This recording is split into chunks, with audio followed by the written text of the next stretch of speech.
as it's recording right now.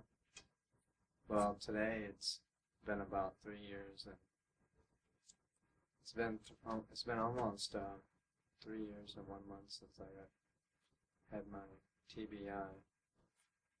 As you can see, I'm pretty well recovered from it. I still suffer some bouts of self-doubt, and sometimes I have problems now with trusting people, because people have taken advantage of me when I was less than recovered completely, and for about a year, up until like this summer, I was like really freaking out, and I couldn't trust anyone. I didn't even trust my parents, but now I'm starting to trust people again. But I just have to be one thing that this injury did to me was make me realize that I never stopped and thought or considered people's credibility from innate action they did in their behavior. Now I think that something that has resulted from my brain injury is that I have more intuition now. I know this sounds kind of crazy, but when I don't let my emotions interfere with my processes, my cognitive processes, like football games, when there's teams that I don't care about, I'm like almost 90% pick them almost 90% of the games. But when it's a team that I like Oklahoma Sooners, I won't bet on them. I don't even bet, but I would never bet on a team I really like, because I would feel I couldn't take an objective viewpoint. But situations, things that people would do, I have a pretty good grasp of their cognitive levels and the methods they would employ in their thinking. It's kind of rattling sometimes when I look at somebody. I can see it. It's like I can see right past their frontal, like what their affronts. I shouldn't say an affront, but kind of like a facade of personality. I look through it. I can look through it very, very precisely, and that's kind of alarming to me. But now I realized that I can't speak out like I used to, because it'll get me into trouble.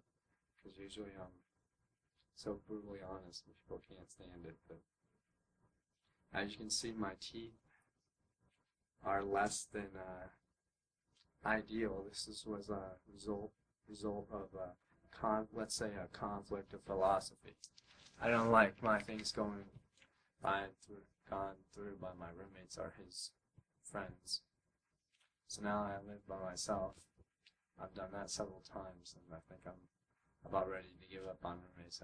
Well, actually, I am. I gave up on them forever. I might live with my mom over the summer, but things are going good. I've been lifting weights, riding my bike about 80 miles a week, getting ready to go to do the 75-mile Tucson or El Tour Detox Tucson. I got my job back at Hampton Beach, lifeguarding on a waterfront environment. They told me to come back next summer, but I'm going to get all my credentials done this winter. My sister's in Club Med. She told me if I needed a job lifeguarding in any Club Med in the world, that she'd hook me up. She's working in Borneo. It seems like half my family has gotten their act together, and my two other sisters, they're still out there. I don't know what they're doing. I care about them, but I don't have energy to expend on trying to correct their fallacies and personality and lapse of reasonable thinking. I'm not mad at them, but I really can't be.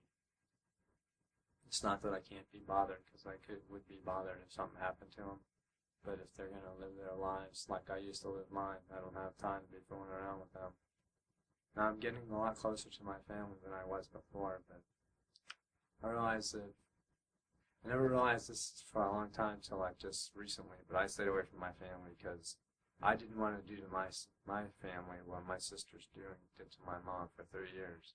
Just make my mom feel bad and just keep messing up. I went away to mess up. I knew that I wasn't living my life right. I didn't want to drag my whole family into it. And what I did was wrong. And I decided a long time ago I was going to come back. I had proved something to myself and other people. I don't really care about proving things to other people so much. I think that was a lot of my problem. I worried about a lot of what other people thought or said. But now, I used to have like a fuck you attitude, but now I realize we all have to work together to help each other. But that doesn't mean that I have to bend over I don't have to bend over backward to help people and put myself in precarious positions. Because that's what I've done in the past, but it took a lot of resolve for me not to do that anymore. And sometimes people think that I'm an asshole, but I'm not trying to be an asshole. I'm just trying to facilitate my living processes, which does not include bending over, helping people who aren't willing to do the same to me. I have to say that my mom my dad has kind of reached out to me, but I still have several issues to deal with in regard to my father. He likes to pull up the past after he said, let's forget what he did in the past, but he brings up my sister's past. And I've kind of made me get kind of emotional now because I know there's nothing I can do. There's nothing I want to do to change my dad, because I know I can't, but I don't have to allow myself to be manipulated by him anymore. And I try to get close to him, but every time I do, he tries to manipulate me, and he doesn't realize he does it, but I think he doesn't realize he manipulates people the way he does. And I'm just glad that I don't allow people to do that to me anymore. It's taken me a lot of intestinal fortitude to withstand this assault on my psyche, I guess. Because it has felt like a battle, but now I finally can see the light at the end of the tunnel. I'm doing pretty good in school. I still have a little difficulty in keeping appointments and stuff like that, but overall, I have a day timer, and I basically live by it. Not really. It bugs me because before, I will always make my appointments and stuff right. One of the things that suffered from my TBI to my left parental lobe is that I'm not good on making things up as I go. I can when I'm like moving or stuff like that, but when it comes to like scheduling things, putting time aside for studying, I'm not good at that. I have to do things right away. Like if I have homework, I come home right away and I do it right away. Because if I don't, I won't remember to do it later. I might think about it a lot, but I won't always remember to do it. So do I was thinking that maybe I might show part of this tape to the undergrads, and if you think that's okay. Yeah, that's fine. And I was wondering if maybe you could say like a little bit about your evolution from the injury, and you know what I mean? Because it was, in some ways it seems like it was a real pivotal point in your life.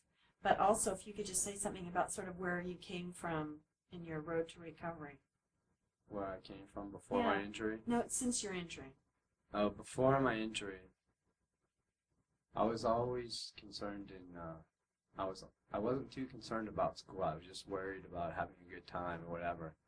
Because I always figured I can go get a job, get lifeguarding. But since I've had my injury, I can't realize I can't be lifeguarding for another 30 years. I have a couple buddies now.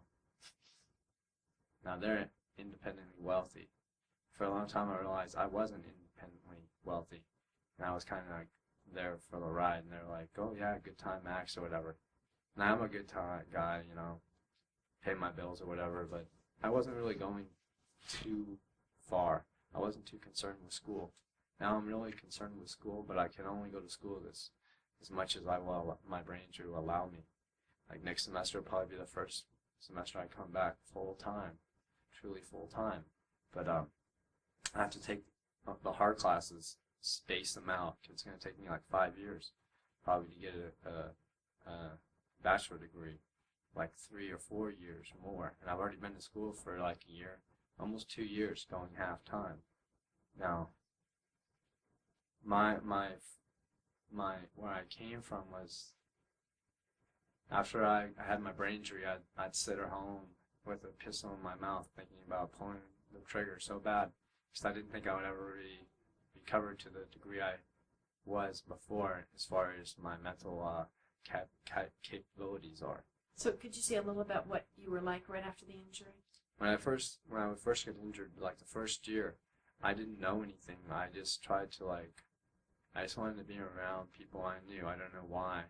I don't know why I felt drawn to the person who shot me. I guess I wanted him to. I thought maybe he could take it away. But then as time went on, I began to realize and accept that I couldn't change what had happened to me, and that made me mad. I had to go to counseling for that and things that were bothering me before my injury. But like having this injury accented them to such a great extent that I was unable to focus on what I needed to do for myself. It took a lot of I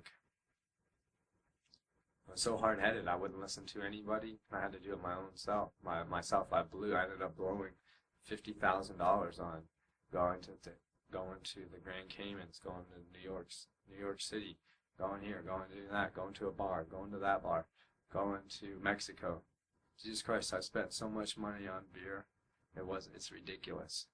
Now, as you can see, I'm not in too bad a shape, but I'm just very fortunate that I bike a lot, and I have a lot of resolve in my spirit not to let too many things keep me down. I didn't appreciate the doctors telling me they didn't know if I'd ever be normal. I don't appreciate people calling me out before I ever get up to the plate, the bat. I don't appreciate that at all. I think that people with brain injuries, they have to say to themselves, they have to listen to the doctors, but you don't have to accept what they have told you, what you will be able to do. My feeling is that if what man can conceive and believe, he can achieve. Because a lot of people never thought I would come back, and when I was at the bottom of the human spirit, I felt I had the weight of the world on my shoulders, and there was only one person who could help me. And I partied pretty hard, and it only kept me from getting better faster. I knew I'd get better, but alcohol and partying was kind of my escape. Now I realized the only way I'm going to get better is through hard work. For 2 years, I carried a thesaurus around me for 2 years, trying to regain some of the mental capabilities I used to have. Now they're not all the way back, especially in math. But if you give me a problem, I'll figure a way to go around it and find the answer. It doesn't matter. The answer doesn't matter. It's how you get there. Now I probably did the way I came back was not the best way to come back, but I'm proud that I came back. I've done a lot of talking. I've done a lot of things that got me in a lot of trouble, but it also got me here. And as long as you say to yourself, you may have to do a lot of things that people don't like, but if you do it for yourself, it's better for you to do it for yourself than having someone make you do it, or letting circumstances do it to you. Because I've let circumstances control me for the last time. You have to take a hold of your life and look in the mirror and decide there's the only person who can help you is the person looking back. And if you don't have the gall to do that, you have no help. You have no hope. Because when I first got injured, my dream was to get better, lifeguard again, go back to the beach, and I never thought that would happen. But having kind of set that as a goal, but not realizing it was a goal at the time, pushed me to do things that having a goal pushed me to do things that I wouldn't have done unless I had that goal. But even though I didn't realize it was a goal, but coming back was my dream. And I don't care if you had a brain injury or you've had your legs and your arms both chopped off. There may not be a hope in hell that something happens, but you can always dream that'll happen. And if you don't have a dream that you're going after in your life, someone told this to me a long time ago. I was 8 years old. My mom told me this. She said, "Don't you know, son? When your dream dies, you die. My dream is to get better and help people in society." And I've done a lot of bad, not bad things, but things that weren't too conducive to my life, the safety of my life. But that's something in my personality. I guess I have an A-type personality. I like take charge, but I don't want to be in charge of anyone. I'm just a free being, I guess. I want there to be peace, but certain circumstances in this life beyond anyone's control, it forces you to not fight, but compete against other people that you wouldn't really want to. And that has forced me to become rather disciplinarian for myself. I still every once in a while, I feel like when somebody does something wrongs me in some weird way, I feel like seeking revenge, but I realize that's just will short circuit my eventual goal. I'm not afraid of anything at this point, really, except alcohol-laden idiots with handguns. But that's reasonable. I'm trying to be a complete person and be more business-like than trying to be everyone's friend, because I guess that's what life is about. My parents never really taught me that, and that's a lot of things I've had to learn on my own. My parents didn't. I think my parents really didn't really know, because they had kind of protected life. You know, the parents were kind of self-sufficient, or the old boy network or whatever. But the old boy network doesn't really exist anymore for people, just regular people like me and you. It may exist, it still exists in the business world, but I know of a lot of people. But if you want something, just go outside, just go out and get it. I mean, I believe in fate and destination, but so much of that lies in our own hands, and you can't depend on events shaping your life. You have to shape events. You can't let them shape you. And if you have enough resolve in your soul and in your heart, you will achieve. It may take you a long time. Just don't listen to anyone else. Just listen to yourself. If you want it bad enough, you'll have it. And there are some things that I still need to learn, and I'm not sure what they are. And I go to a counselor now, once a month or so. Sometimes I go in there, and when I first went in there, I was like, she can't help. I'm like, said if you haven't lived it, you don't know what I'm talking about. And no one really does know what it's like to walk down that street. I mean, I guess the Street of Dreams is a lonely place, but as long as I get the sunshine on the back, the sunshine in my face and the wind in my back, I don't have too many more problems. Do you think that, you have so much insight, you always did since I've known you. Were you like that before? Were you a thoughtful kid? Or did I've always been ahead of my years.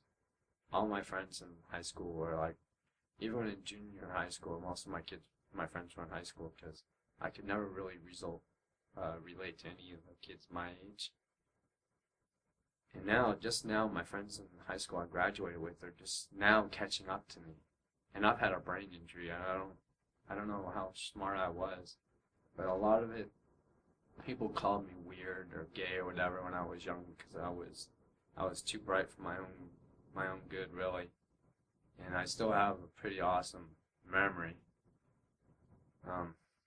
But I think that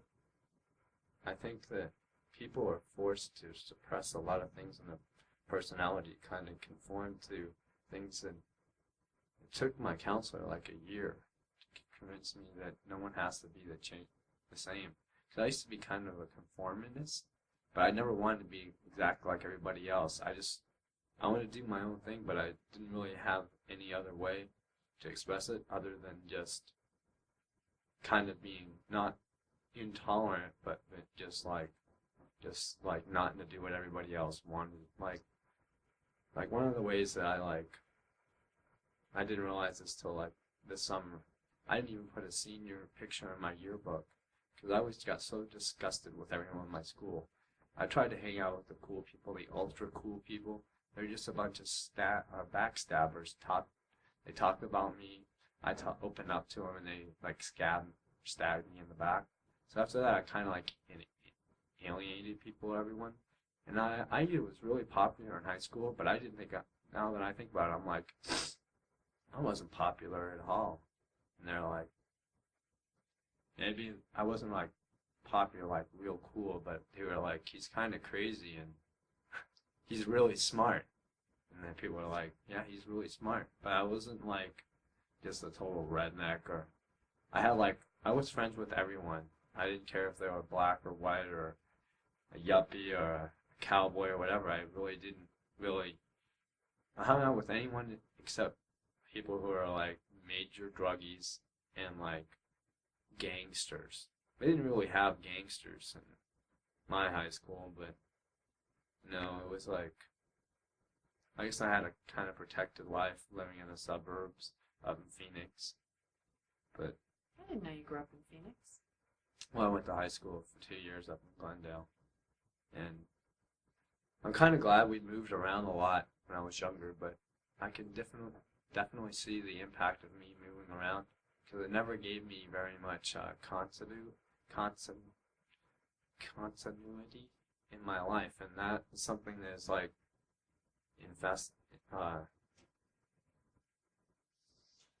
what I'm looking for is manifested in my life by me quitting many things. I'm not a quitter, but I've quit many things, especially things that didn't matter to me. As soon as something became, I'm a very analytic person still, even with my brain injury. I mentally list pros and cons, but I do it at such a fast rate that like when you were in school, the teacher's teaching this, I'm like, this is stupid. That's because I had mastered that when I was probably like 5 or 6 years old. I never really realized that my ways of thinking have always been like ahead, but not so much because when I moved around with schools, I was always ahead or behind, and they didn't know what to do with me. I never stayed at one place for them.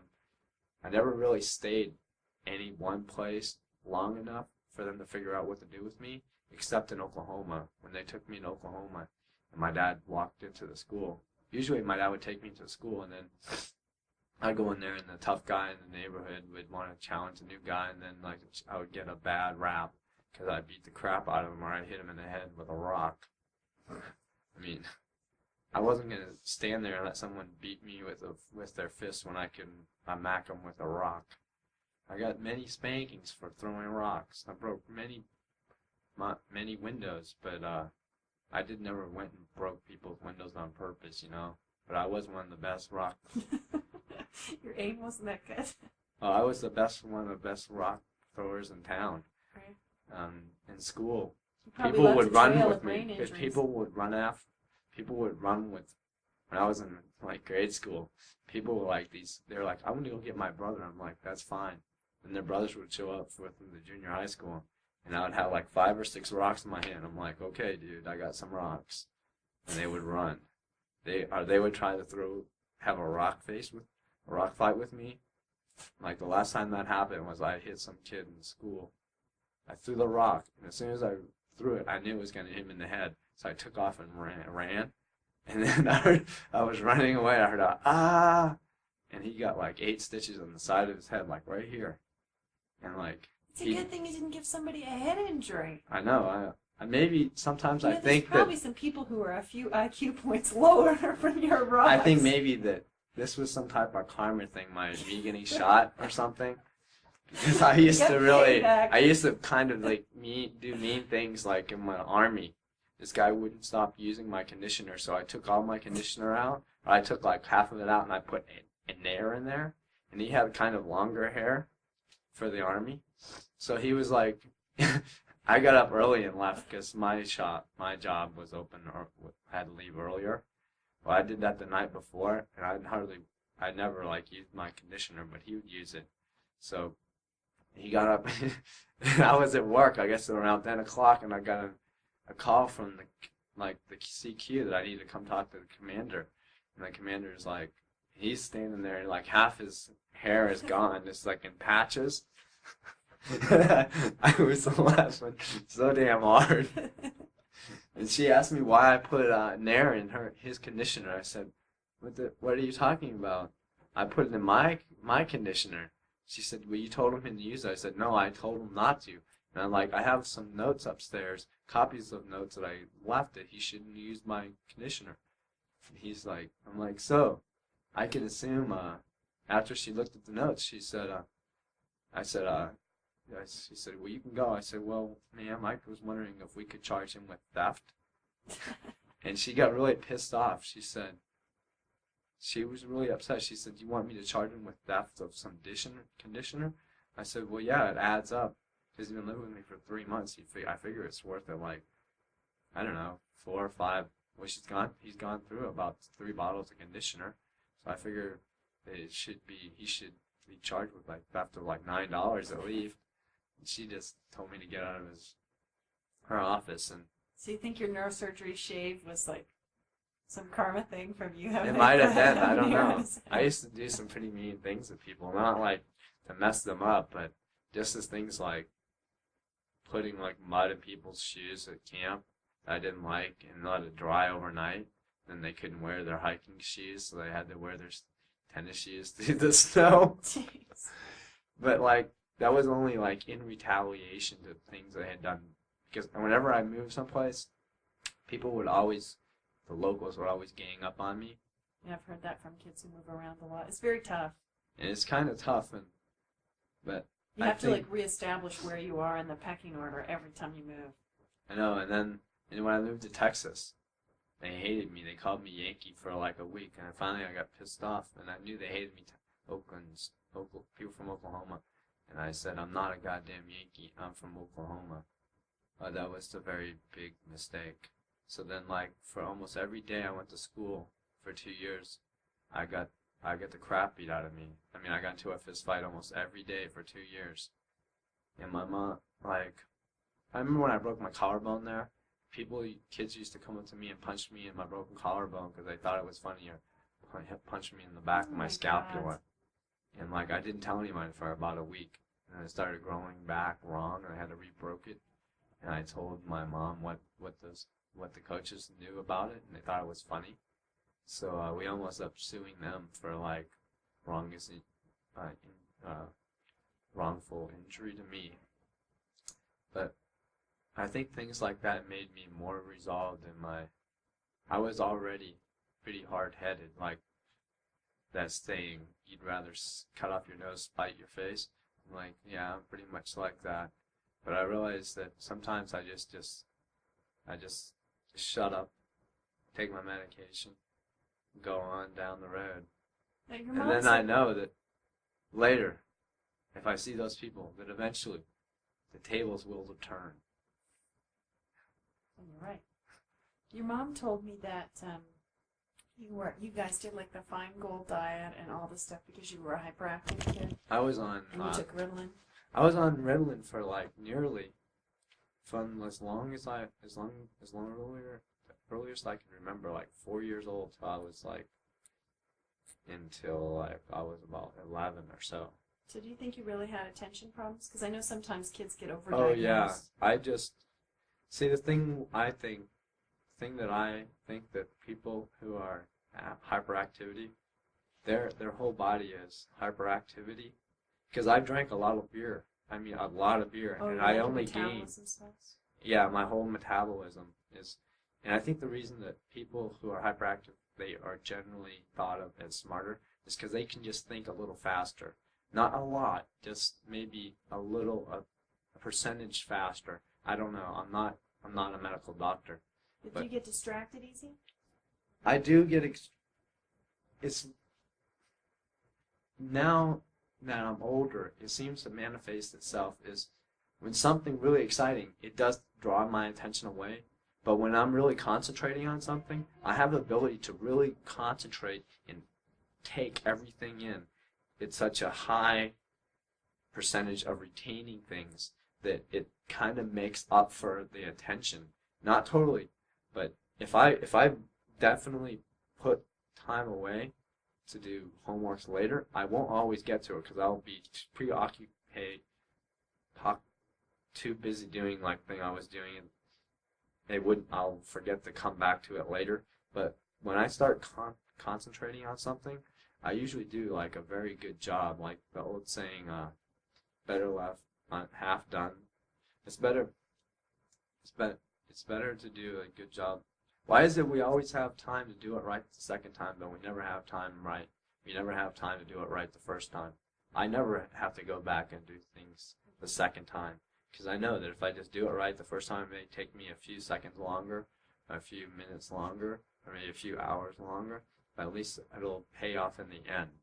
And I guess that's one thing that being hyperactive for many years caused me to do, like not realize, well, I don't do this right away, I'll just not do it later. It kind of has a kind of an interwoven a ripple effect on the entire life of someone who is hyperactive. Because it was very acute the first few years after my brain injury. Now I'm kind of calming down. I'm like, you can't do, like when I first went back to school, I tried to take 18 credits. Big mistake. Now I'm only taking like 9 credits this term, but I'm doing a real good job. I kind of wondered what happened. Like sometimes people who were hyperactive before an injury, it gets really, really bad right after they've had an injury, worse than it was before. Yeah, right after my brain injury, I was drinking a lot and partying a lot and everything. Yeah, I was pushing the envelope, I guess. And what resulted was it being a little long. I don't think it really took me too much longer to get better because even when I was partying and everything, I was still working on my stuff. I always had that ability. Like I've gone in like pretty drunk to tests, even before and after my brain injury, and done like last year I got like 100 on my test, and I was pretty looped on beer, and I like don't drink too much anymore. Like I'll have like 3 beers. That's about all I can have, and like the next day I'm paying for it for like 2 days. Now I've seen the light. I've been working out like 5 days, lifting weights like 5 days a week and riding about 80 to 100 miles. Been getting ready to go lifeguard somewhere in California or Massachusetts somewhere. Definitely got my job back at the beach. But I'm not going to quit now just because I've come back to where I was at before my injury. I wasn't living an ideal life before my injury, but now it's strengthened my resolve to to make myself better overall, not in just one specific. Right after my injury, I just really concentrated in my mental capabilities because I thought that was the most concern. That was the most concern to me because after my brain injury, I started playing basketball like right away. I was out of the hospital. I was only in the hospital for 29 days. I got out and I started like trying to work out, and I just worked out so much. So I worked out as much as I possibly could from the day I got shot to the day I went back to work. I got shot in the head with a .357 Magnum on September 18th, 1992.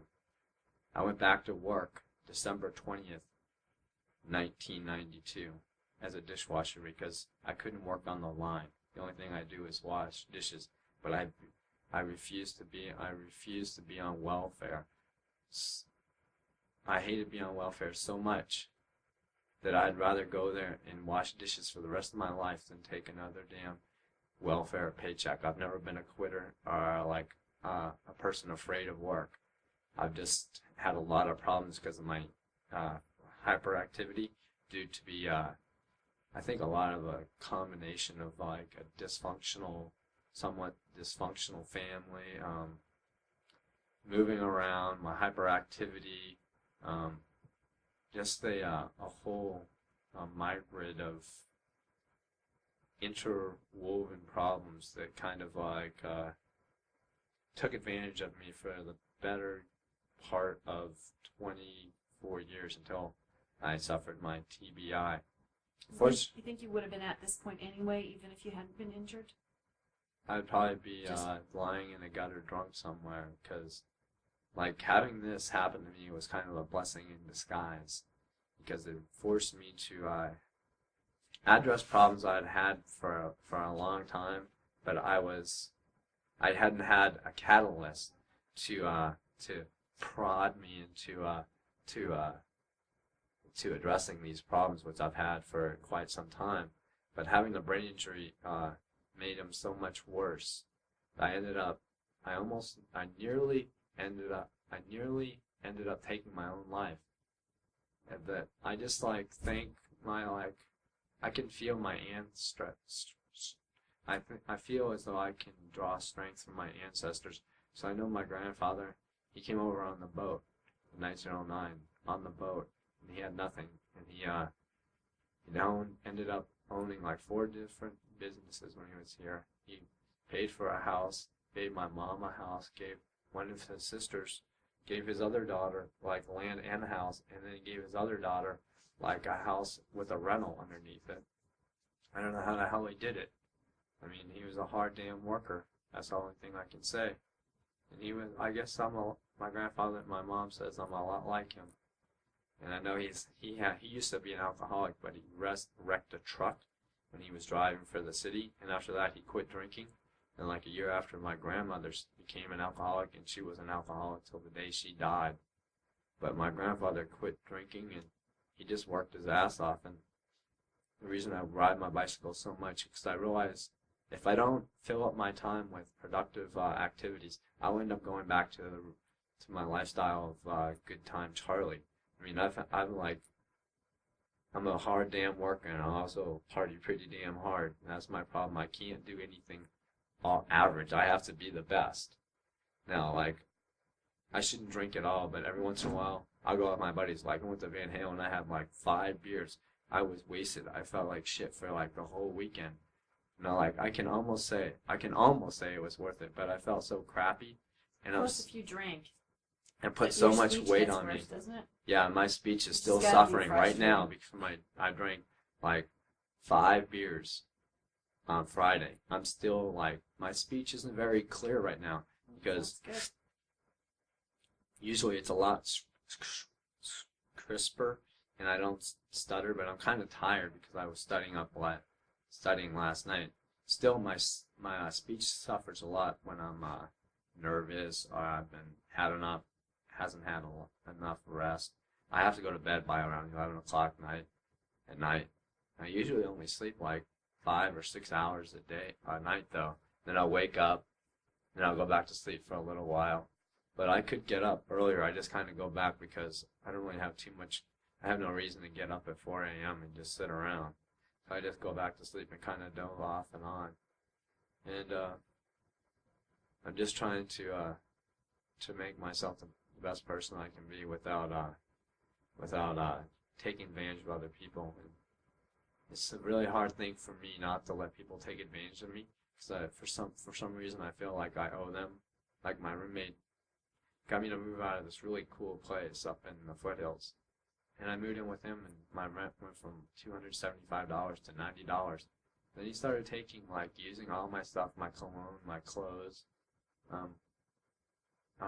eating my food, stuff like that, and he was like, he felt justified in doing things like that, and I pointed out to him that when I moved in, I didn't know this was going to be part on the my rent, me furnishing him like toothpaste and deodorant, and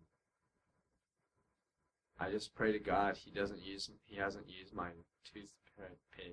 toothbrush, because if he has, I'd do something like bad, and I don't know. You just finished saying you're not like that anymore. But you know what's terrible about it? I have to hide my toothpaste and stuff. Even his own brother does that to him, and he got pissed off, and he asked me to move last week. But then he remembered that he was going to Van Halen with me, and he didn't have any ride. He didn't have a ride or any money for gas to go up there. So he was nice to me, and that was about 2 weeks before we were supposed to go, and then 4 days after he said I could stay, he changed his mind. I came up missing $70, and I told him I was moving out. Then his brother begged me to stay. Keep an eye on him? No, his brother. Does his brother want you to keep an eye on him? Well, we both try to keep an eye on Zach. But his brother came up missing 2 weeks before I came up missing. $70. His brother came up missing $59, and Zach blamed the same person, his ex-girlfriend or his girlfriend or his friend or where the hell she is. She took off with one of my brand new hats, my Boston Red Sox hat, and I told him that she was responsible, and I didn't want her coming over, and he's finally broke down and said he'd give me some money for the hat, and he tried to get out of it later, right before Van Halen. I told him I wanted the money for the hat right before we left, and he finally broke down and gave me $20, because he also owed me $5, and I said, fuck it, I'll just take $15 for that, and you can give me $5 back. He didn't want to give it to me, but he gave it to me. Then after we went to Van Halen, he got up the next morning, and he's like, "Yeah, I need to talk to you." And I'm like, "Yeah, what's up?" And I knew what he was going to do, and he's like, "I think it'd be a good idea if you moved out." And I'm like, "Okay, no problem, dude. But I need to the end of the month." And this is October. It's October 12th. He thinks I'm going to be here to this house till October 4th. But I already went and found a place today. So I'm supposed to pay this guy his money on Friday. Now hopefully I got this place today, but Zach thinks I'm going to be there till the 4th. What he's going to do is he goes to work at 5 a.m., doesn't come home till 3, and his brother is in high school. So on Monday or Tuesday or Wednesday, he's going to come home, and I'm going to be totally gone, dude. And I'm missing a $300 cappuccino maker, and I'm missing an $80 stainless steel fry cook, really nice one I got at the restaurant expo. And I was just okay, dude. What's he selling it? That's what I think. I think he has a drug problem, but I can't tell, Right. Because I've known a lot of people who have used cocaine, but I don't think he's using that. I don't know.